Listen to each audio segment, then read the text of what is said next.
Hello, we're back on again. Good morning, everyone. As I was saying, we're waiting for Aisha. She let me know this morning that she had to go into town and she'll be tuning in from a cafe or a coffee shop, I think, I hope.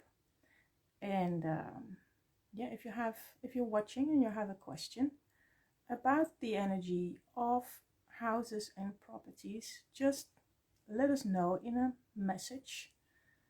And Aisha is tuning in, and I'll invite her. In a message, so in the comments, so we can see your question and have a chat about it.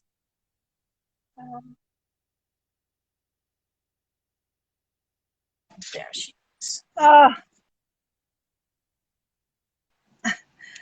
Hello, my apologies Good morning. for being late. Can you hear me? I can hear you. I was just telling everyone that you probably had to tune in from a cafe in town somewhere. And I'm curious, where are you? Yeah, I'm actually in the parking.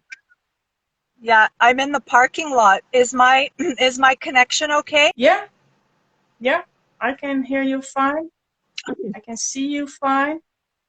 All So right. for everyone who is meeting Aisha for the very first time, Aisha is an architect, a geomancer, and an alchemical healer. Oh, nice. And she helps her clients to connect with their property in a very specific way. And as I remember correctly, Aisha, from the last time, you really wanted to tell us something about relationships. Do you remember that? Yes. Yes. So, yeah, and that's something that I was going to ask you today. Yeah. So the floor is yours.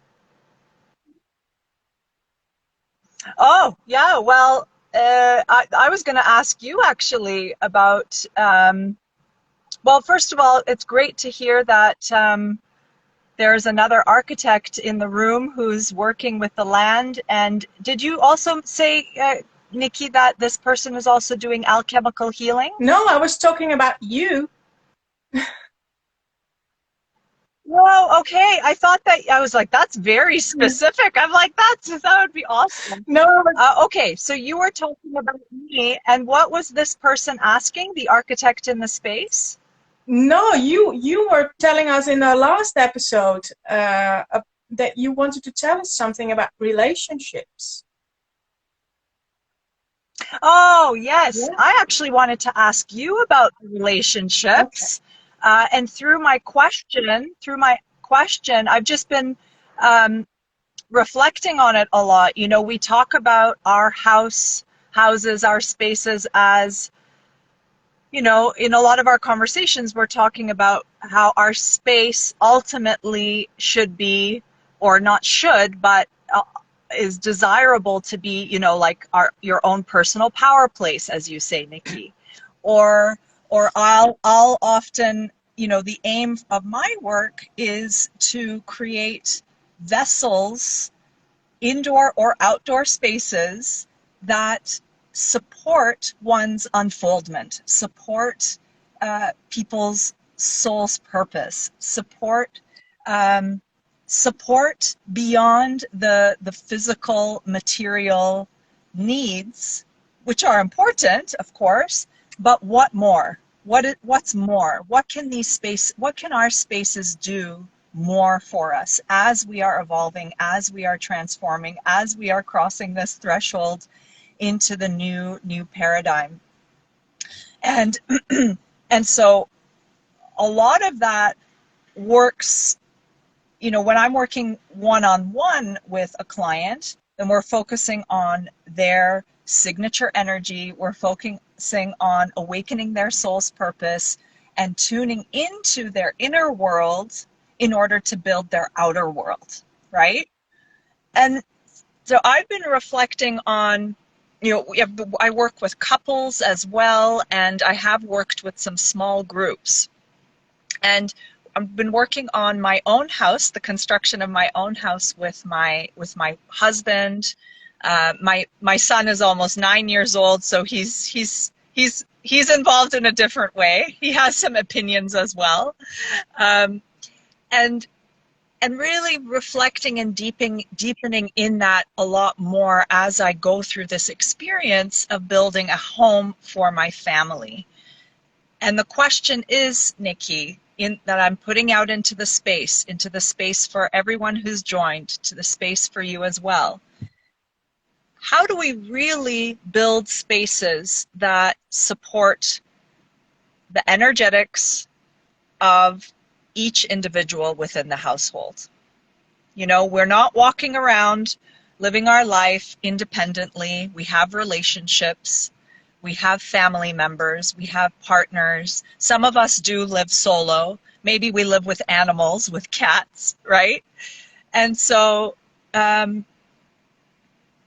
it's something that, even though I've been guiding my clients along that path, and I can see where there are zones of intersection, where there are zones of opportunity between, let's say, couples, where they can create this space. And when I say zones of commonality, I just mean where they align. Because there can be a lot of arguments, there can be a lot of misunderstandings, assumptions made about each other, disagreements, and, you know, I want this, and you told me that you promised me that for this space, and I need this space to meditate, but, you know, but someone else wants, you know, like the space wars. You know, and so it's really an invitation right now for all of us to investigate this on a deeper level, and I know every situation and every family situation is different, but I would love to ask you, Nikki, you know, have you worked with families, with couples, and how does that, you know, does it bring a whole new layer to the energetic work, to your house healing work?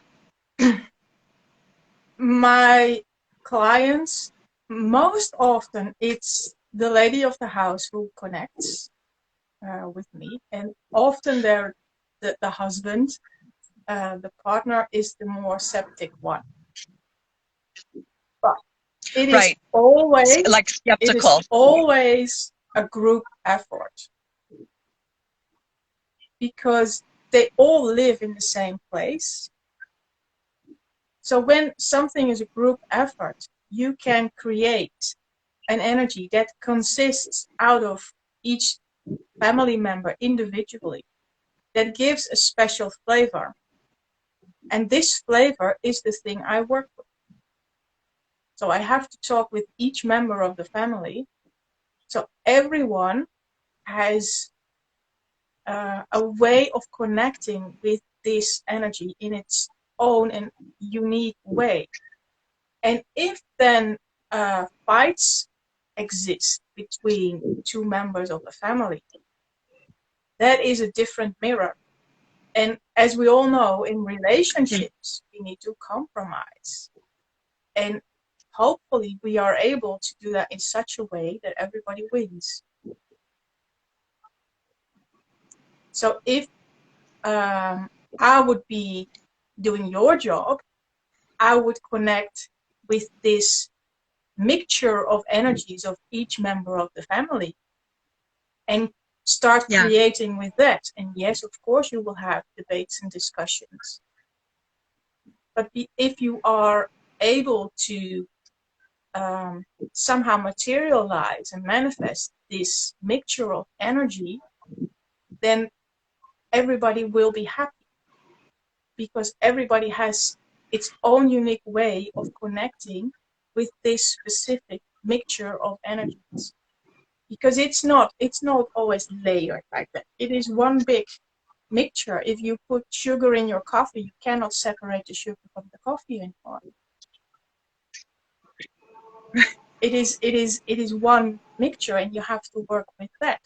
Unless there is a problem, then you are going to do all the processes you need to see, okay, what's wrong with the sugar or what's wrong with the coffee. but that's a different process. So if you start creating, it is important that everybody is involved. And if we're talking about children, get them involved as well. You know, let them be in the room, let them have their say, let them connect with me. And they all have their own specific way. And I imagine you have too with your clients. Yeah, yeah. Yeah, I love the space of compromise doesn't necessarily mean that, oh, I have to give this up, give that up. But in this sweet spot of compromise, there's a beautiful opportunity for something new to be birthed. I think of like the marriage of the two, the masculine and the feminine, and then the third coming out of that, right? Like the three energy, the child, the holy child, or whatever it is. It's like the beautiful new being that comes to restore balance, to restore harmony, and to allow for transformation. And for you, it's the restoring of the family's or the one's personal power place. For me, it's creating a new blueprint for people's properties that really support their dreams and visions. And you know, the arguments, then it becomes refreshing. It becomes like that perspective point, you know, like, oh yeah, actually it wasn't so hard. I remember working with a couple in Dornach, actually in Switzerland, and they had a lot of space. There were a lot of places where they weren't aligning in the house project, and through my listening, through my deep listening, and through this yeah, the flavors, I use that word a lot as well, Nikki, really tuning into the flavor, the unique flavor and energetics of each individual and what they are desiring to bring forth in their own life. And the project got birthed. It got birthed, and it was able to encompass all. It was able to encompass both of their signature energies. And often what happens too with the way I work is that I'll get my clients to draw their intuitive maps. That's a certain stage in this journey cycle that I have designed, which leads my clients through awakening their soul's purpose, and then they step into communion with the land to receive a vision from the land, and then they lead into an act of actually stepping into the manifestation of that dream.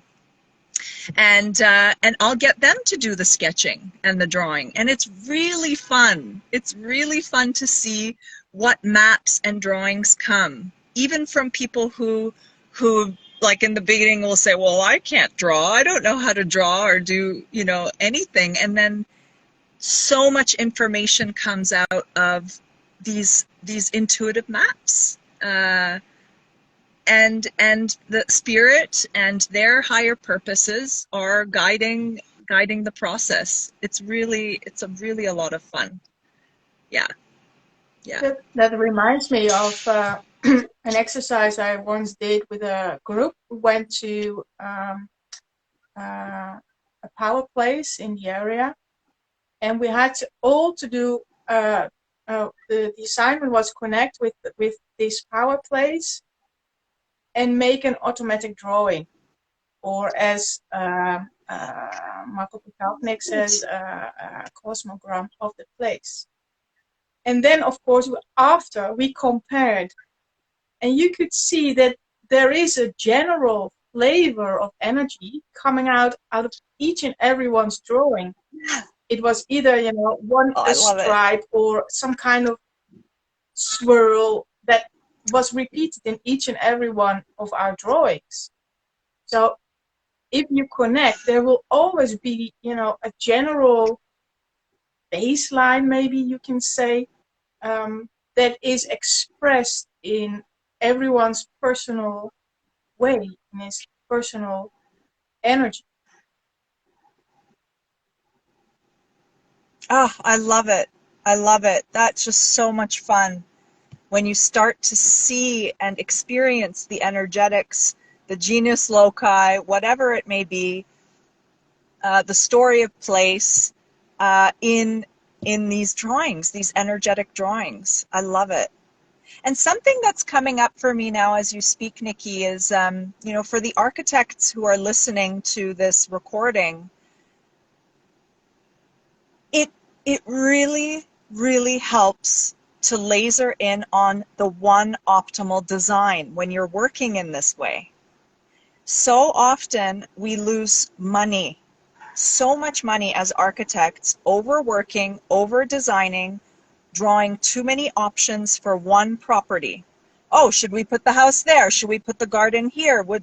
Maybe we do it in this shape, or maybe we do it in that. And often the reason why that happens is often the architect is taking too much external information from the clients from the get-go, from the beginning. They'll come in with their magazine articles, clippings, Instagram images, and Pinterest, and of course it's so exciting. It's so exciting for them, and they're so inspired, and they've got a gazillion ideas, and it can start to cause too much confusion, and it can waste a lot of time and money, because then you're ending up working on way too many designs for one property, no matter what the project is. It could be a huge hotel building or a tiny little, studio, office, whatever.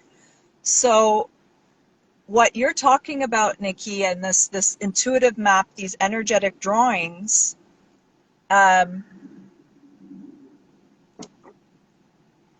they're so key for lasering in on that optimal frequency, the optimal design, and also receive the information from the nature spirits, from the spirit of the energy of the land, that guides you in the right direction. And I tell you now,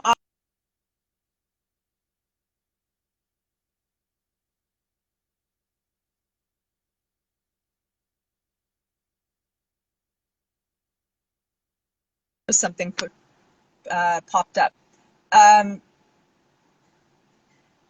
Yeah, it's super, super key for us to be working in this way. Yeah, this is what I was going to say.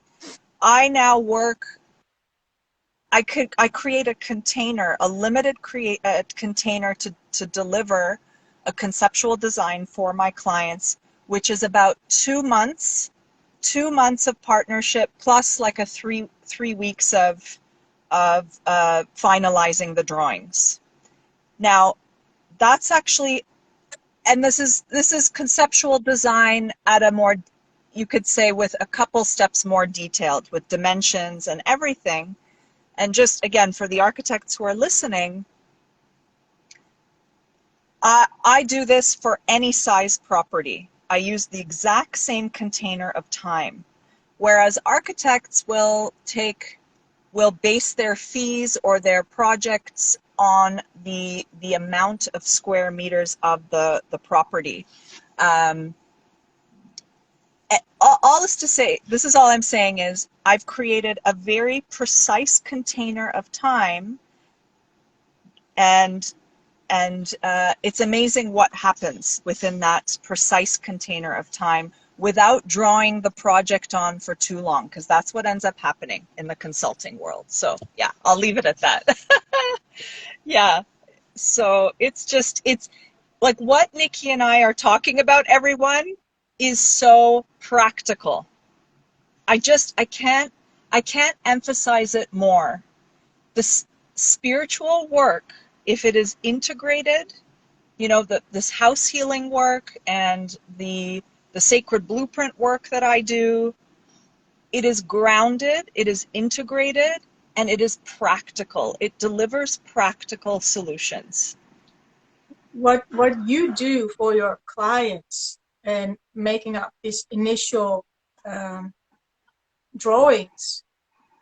I do that with the family.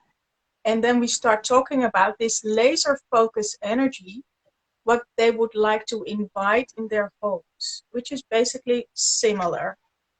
And then what happens is they start talking about it, and then comes up this memory of an event that happened. Oh, remember when we were on holiday and we were there with that specific sunset, whatever. There comes a story, and the family agrees. So agrees on this specific flavor of energy, which becomes the laser focus. And of course, everybody wants something else from their home, but this is the baseline, which sounds very, very equal to what you're just explaining to us in what you do, only you take it one notch further because you have to really create something from scratch. And Yeah, the house, I often work and the house is already there. So, but this laser focus on what is the baseline energy is really, really important. And I can really imagine that if you're an architect, you have to guard that with your life sometimes. Otherwise, you and the family or your the people who are giving you the assignment are getting lost in options. yeah. Oh, exactly. All these options. And we were in university too. We were taught to churn out like 50 different options, like that it was something. It's like there's something ingrained in the architecture school paradigm, in the old paradigm, where you have to be a slave. You have to slave and work really brutally hard to generate the perfect plan. And when it would happen through inspiration and very quickly, there were only very couple professors who would appreciate it. The others would be like, well, what's the process? What, like they would want you to see. It's like martyrdom, or like complete slavery. Like they would want you to see how much pain you went through to get to that final. Are they Dutch? I think they are. It's big. I think it's BIG, quite a famous architecture firm. I may be wrong, but it's could it be Denmark? Anyway, I just remember, or Rem Koolhaas, Rem Koolhaas, and there's a bunch of famous architects. Brilliant work, of course. There's some great projects, but when you look at the workshop with their studios, it's like option after option after option, and there are students, like interns, who are slaving over all the models, staying late nights and really destroying their bodies, too much coffee, they're getting depressed, and this is the kinds of environments that we are designing our buildings in. And it's really not healthy. Can you imagine, Nikki, like the energetics of that, like the stress and the panic and the overworking all gets ingrained into the energetics of the building, actually. And when you go into some of these buildings, you can actually feel all the tension that built up when it was being built, or when it was being designed. So I'm for sure here, Nikki. I hold a torch and a stand for bringing much more healthy, balanced, soul-centered, heart-centered ways of working in architecture, and bringing, Nikki, we got to bring the geomancy into the universities too, right? Yep. Can you imagine if geomancy was part of the building code? Yeah, I can imagine it, but there's a lot to conquer, because this energy you're talking about is not just, it's in the whole of society. This punishment and rewards and all that is so ingrained in, and it all has its reasons, because of how it grows, how it grew. but maybe I think it's time for something new. Yeah. Yeah. Let's write a new building code. Yeah. Or like a house maintenance Well, yeah, code. You know, you would do the house I maintenance think of the I think, energy you know, of the house options maintenance. are good because it gets you the drill of exercising, but it could be done maybe in a different way when you're in school. And focus is important in a lot of things. You have to know what you want to manifest in order to get somewhere. If you want to go to I don't know, if I want to go to London and tomorrow, and I'm going to walk, and the day after I decide I want to go to Paris, I end up nowhere. I'm just going up and down, up and down, up and down. You have to have all your horses going in the same direction. And it's not always easy, but that's why we are there to help people to do that and how to connect with that, their wishes and their specific kind of energy. Yeah. Yeah. And if it still stirs up a lot of debate and discussion between the people who are giving assignments or people of the household, what I do is use another mirror, not just the house or the land, but I work with 9-star key, which is a different mirror on, and you can reflect on energetic dynamics between the people amongst them. So you just use a different mirror. Did you say star key? Did you say you use a star key? The 9-star key. Okay. Which is a tool. You know, you could go into astrology as well. You could, I don't know, there are so many different ways of explaining and figuring out an energy. You just use a different mirror. If you have a different... Can you share with the group a bit more about what the star key is? 9-star key is the an Eastern way of doing astrology, and it is about numbers. So it's your day of birth, and you do some kind of calculations, and you end up with 3 different numbers.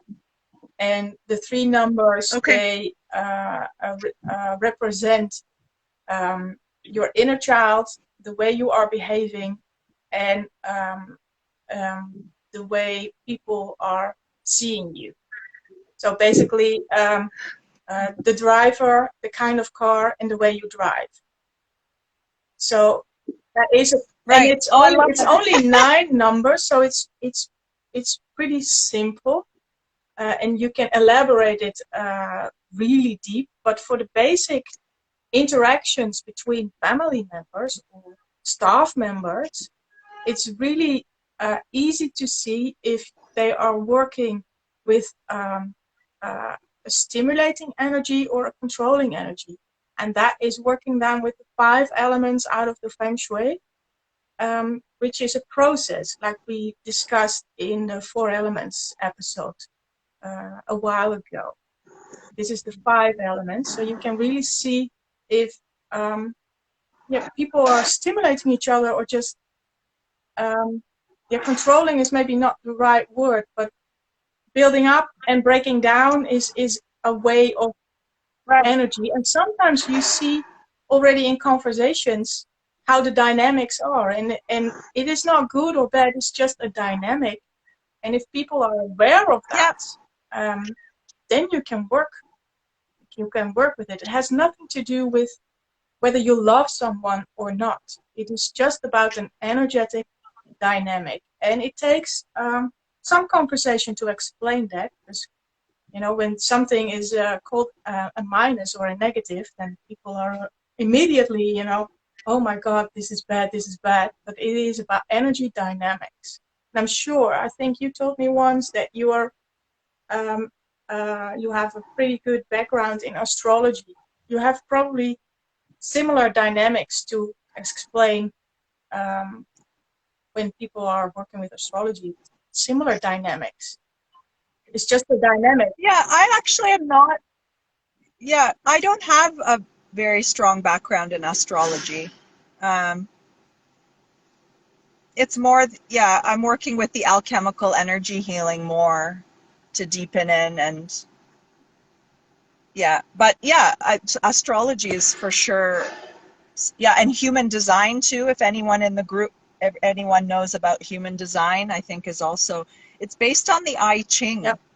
And the I Ching book of changes, or the, yeah, I Ching, and it's fascinating. I'm learning about human design in these in this past couple of years, and I find it fascinating. Fascinating. I just stare at my human design blueprint sometimes in amazement, in absolute amazement, and it's gold. This information, exactly like what you're doing, Nikki. I think that is so key. It's so key. It's so key for families and for relationships. We have a Yeah. comment which basically says that Fennec is noticing that most often the woman of the house makes the decision and the guy only wants to make her happy. Sometimes that's In this particular situation, in her particular situation, or that's what she notices in her practice. And okay.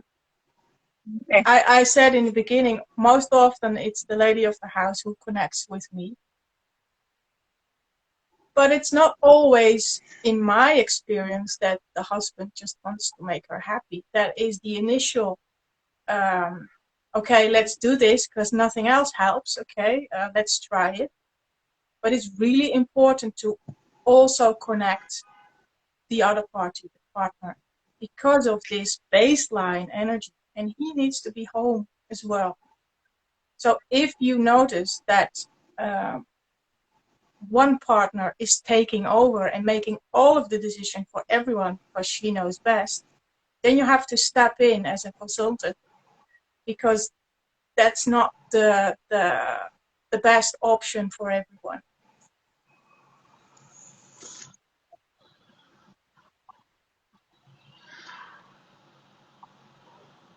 Just disconnected a bit. I missed one. Go ahead. Something about the energy taking over, or others. Yeah. Can you hear me now? Now I can hear you. Yeah.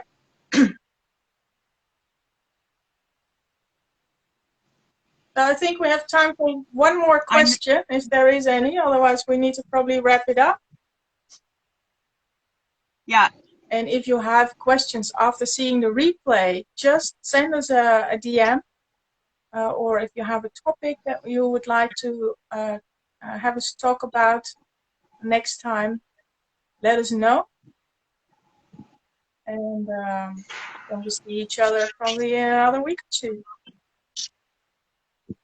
Before we go, let me show you where I am, and also I want to mention to the women architects in the house that I am accepting 2 more private clients for a 6-month mentoring program to help you to bridge spiritual wisdom with architecture and build a new business that is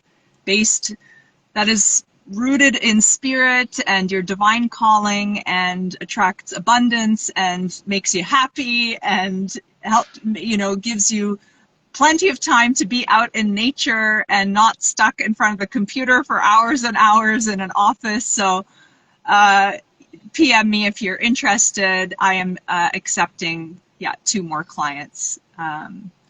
It's super.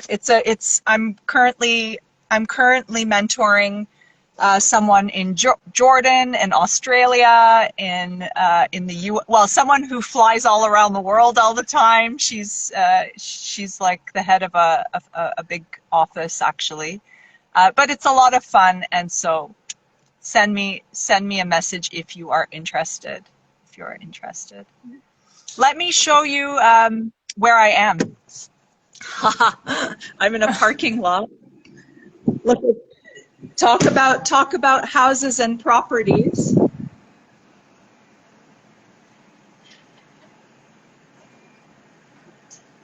A lot of building going on. There's lots of building, yeah.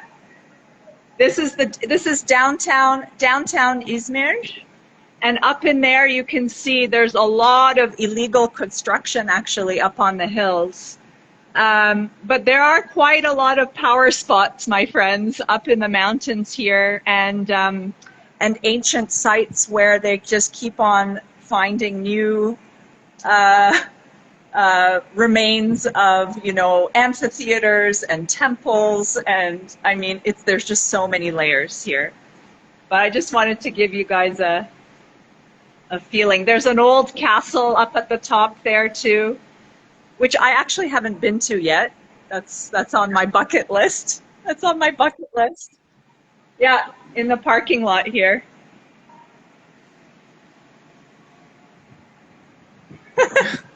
So different on top of the mountain or the parking lot. Yeah, it is different. Can't wait for you to visit, Nikki. Yeah, I'm waiting for the opportunity, but I think we have to wait a little longer. But it will happen. Yeah, we still need to hook up the plumbing for our tiny houses. So once that's all set up, yeah. Good. Well, thank you. Nikki, thank you so much. And we will talk next time. Thanks to everyone who joined. Have a wonderful day, everyone. Bye-bye. Bye, thanks.